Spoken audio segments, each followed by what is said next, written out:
नमस्कार, मैं हूं अवनींद्र आशुतोष। धर्माचरण में आपका बहुत बहुत स्वागत है। आज हम बात करेंगे धर्म और अधर्म की। हमारे साथ है इस मुद्दे पर बात करने के लिए।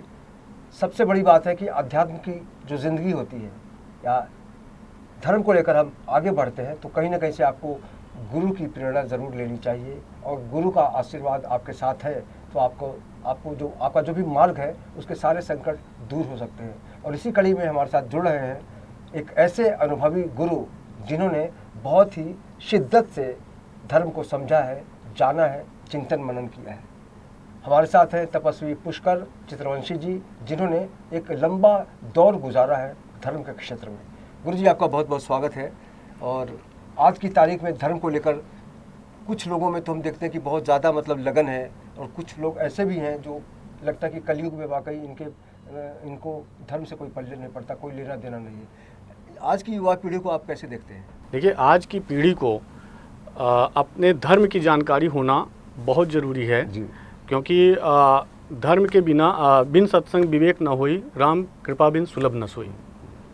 लेकिन आजकल गुरुजी हमने देखा है कि बहुत सारे अच्छे घरों के जो बच्चे हैं, पढ़े लिखे होने के बावजूद संस्कार से कहीं ना कहीं से दूर होते जा रहे हैं। उसको किस रूप में देखते हैं आप? देखिए, संस्कार जो है वो माता पिता से, पहला संस्कार तो माता पिता से आता है, गुरुजनों से आता है। तो ये माता पिता और गुरुजनों का ये उत्तरदायित्व है कि वो अपने बच्चों में संस्कार डेवलप करें जी। और आज की तारीख में आपने देखा होगा कि खान पान को भी लेकर हम अपनी जो सभ्यता है उसको भूलते जा रहे हैं। आज बहुत कुछ ऐसा आ गया है गुरुजी जो शरीर के लिए बहुत नुकसानदायक है, लेकिन बच्चे बड़े चाव से खाते हैं। उनको किस तरह से समझाना चाहिए आप? देखिए, खान पान के लिए तो एक्चुअली उनको अगर धार्मिक ज्ञान है तो भक्ष अभक्ष दो चीज़ें हैं जी। तो भक्ष वो चीज़ें हैं जिनको हम खा सकते हैं, अभक्ष वो चीज़ें हैं जो हम नहीं खा सकते। जैसे unholy things can not be serve to God. ईश्वर को भी हम अनहॉली थिंग्स नहीं चढ़ा सकते। अगर ईश्वर को हम वैसी चीज़ नहीं चढ़ा सकते, लेकिन खुद को अगर हम चढ़ाते हैं, खुद को बिल्कुल उससे अलग रखते हैं, खाना खाते हैं, तो उसका नुकसान हो सकता है। ऐसे में कहीं ना कहीं से हमें उसको सोचना चाहिए कि वाकई गुरुजी ने जो भी कहा है उसमें तथ्य कितना है और सच्चाई कितना है। लेकिन आजकल गुरुजी सनातन को लेकर एक हड़कंप सी मची हुई है दुनिया में। खासकर हिंदुस्तान में आपने देखा होगा कि सियासत में भी धर्म को लेकर अलग अलग तस्वीरें सामने आ रही हैं। साईं बाबा का अभी खुलकर विरोध होने लगा है। इसको आप कैसे देखते हैं? देखिए, साईं बाबा हों या गौतम बुद्ध हों या कोई भी महान आत्मा हो, जिन्होंने कभी किसी समय में, किसी कालखंड में धार्मिकता का काम किया हो और मनुष्य को ईश्वरीय होने के लिए प्रेरित किया हो और उनका भला किया हो, तो वो तो वंदनीय हैं ही हैं। उनकी तो वंदना होनी ही चाहिए। लेकिन कहा जा रहा है कि मंदिरों से निकाल दिया जाना चाहिए मूर्ति। नहीं, देखिए, ये इससे मैं सहमत नहीं हूँ, क्योंकि कोई भी जो मार्ग है वो अगर ईश्वर की तरफ जाता है, रास्ती सीधी सड़क, इसमें कोई खटका नहीं, कोई रह आज तक इस राह पर भटका नहीं।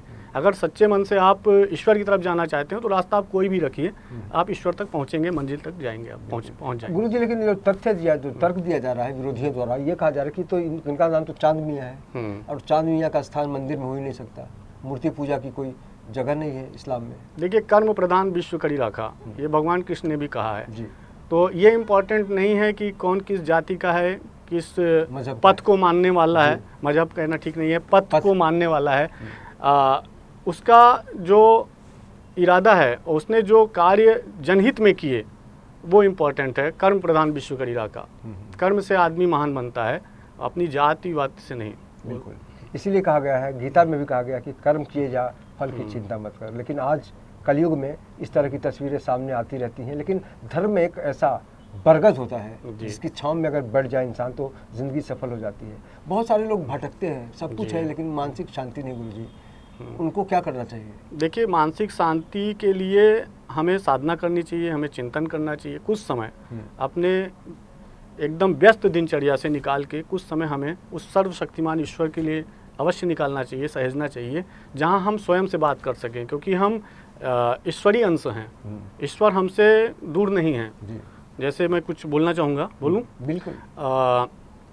खुदी से बेखुदी में आ, ये शौके हक परस्ती है, जिसे तू नेस्ती समझा, रे गाफिल वो ही हंसती है। वाह वाह वाह। ठीक है। और गरमार फत का चश्म बशीरत में नूर है, तो जिस तरफ को देखिए उसका जहूर है। वाह। आती है कुछ और ही सूरत नज़र मुझे, शायद ये आईना भी किसी के हुजूर है। तुझसे खुदा या तुझसे प्रभु किसी तरह से दूर है नहीं, तुझ में छुपा है जिंदगी का नूर ये कोई, मैं हर खुशी को देख लूँ उसके शबाब में, इस जिंदगी को देखिए उसके हिसाब में। बहुत खूब।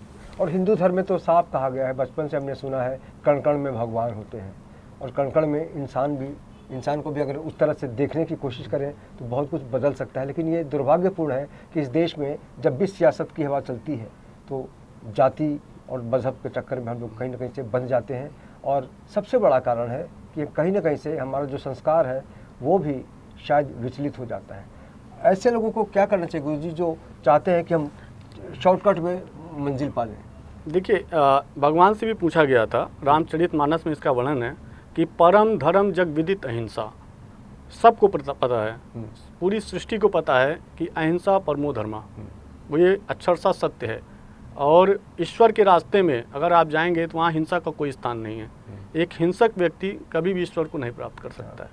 ईश्वर जो है वो परम सत्ता है, परम शांति है, तो वहाँ पर हिंसा का कोई स्थान नहीं है। और हमने हमेशा सुना है कि हिंदू का जो दिल होता है वो बहुत बड़ा होता है, और हिंदू राष्ट्र बनाने की बातचीत चल रही है, तो बाकी जो लोग डर रहे हैं, जिनके अंदर खौफ है, उनको क्या समझाना चाहेंगे कि वाकई डरने की ज़रूरत है या क्या समझना चाहिए उनको? देखिए, हिंदू राष्ट्र की जहाँ तक हम बात करते हैं तो हिंदू राष्ट्र तो ऑलरेडी है, और ये पूरी धरा जो है ये हिंदू राष्ट्र है। बिल्कुल, हिंदू राष्ट्र पूरी धरा है, क्योंकि हिंदू धर्म ने सबको अपनाया है। हिंदू धर्म ने कभी कन्वर्जन में नहीं गया ये। तो हिंदू धर्म ने जो है वो अपने आप में सर्वव्यापी है। तो जो चीज़ सर्वव्यापी है तो वो सर्वशक्तिमान सर्वव्यापी ईश्वर से अलग कैसे हो सकती है? तो हिंदू राष्ट्र में मतलब किसी को डरने की ज़रूरत नहीं है। बाकी मज़हब के लोग अक्सर सवाल उठाते हैं। नहीं, हमारा तो इतिहास रहा है, सदियों से इतिहास रहा है, हमने कभी हिंसा की ही नहीं। हमारे जो सनातनी महात्मा भी थे और राजा भी रहे हैं, उन्होंने कभी किसी के ऊपर आक्रमण नहीं किया, ये तो इतिहास रहा है। तो हिंदू राष्ट्र तो होना चाहिए, इसके लिए तो मैं एग्री करूंगा कि हिंदू राष्ट्र होना चाहिए। आपने कभी सोचा है कि आज जिस तरह के बड़े बड़े बाबा आ रहे हैं, बहुत आडंबर दिखाते हैं, ताम झाम दिखाते हैं, लेकिन आपके पास जो जानकारी है गुरुजी, मुझे पता है कि आप कितनी गहराई से जुड़े हुए हैं धर्म और आस्था से, लेकिन कभी आपने अपने आप को उस लेवल पे प्रस्तुत करने की कोशिश नहीं की? हाँ, देखिए क्या होना है कि स्वांता सुखाए तुलसी रघुनाथ गाथा, तो ये स्वांता सुखाई के लिए होता है। और जब साधना बढ़ती है, जब साधना में उत्तरोत्तर वृद्धि होती है, जब गहन साधना में व्यक्ति जाता है तो वो फिर दूसरों के लिए भगवान से प्रार्थना करता है, और भगवान सुनते भी हैं। आकर खड़े हैं लोग गिरद पेश में, दुआएं कर रहा हूँ औकात हो गई। और गुरुजन लोगों के लिए मैं बोलना चाहूँगा कि जरूरी नहीं है कि आप टोपी पहनिए या फिर आप अपना किसी कलर में अपने को रंगिए, आप अपने मन को रंगिए, अपनी आत्मा को रंगिए। शिष्य शोक नहीं धन अपहरही, अस गुरु घोर नरक में अपहरही। पिछले दिनों आपने देखा होगा कि राम मंदिर को लेकर एक लंबा संघर्ष चला, राजनीति भी हुई, लेकिन जब भारतीय जनता पार्टी ने राम मंदिर का निर्माण कराया तो उसको बहुत उम्मीद थी।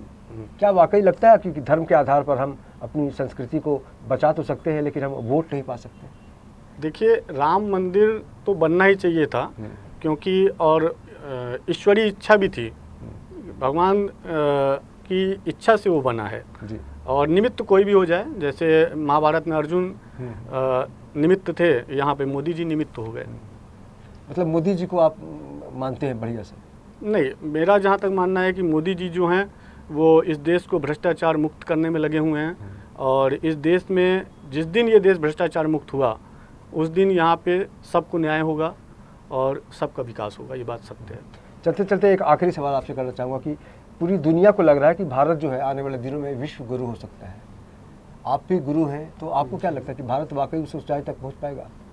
बिल्कुल पहुँचेगा, क्योंकि जिस तरह राम मंदिर भगवान ने बनाया है उसी तरह भगवान का जो नाम जो लोग स्प्रेड कर रहे हैं, जो लोग गहन साधना करके भगवान के नाम को जन जन तक पहुंचाना चाहते हैं, पूरे विश्व के कोने को, तो भगवान उसमें सफलता देंगे, अवश्य देंगे।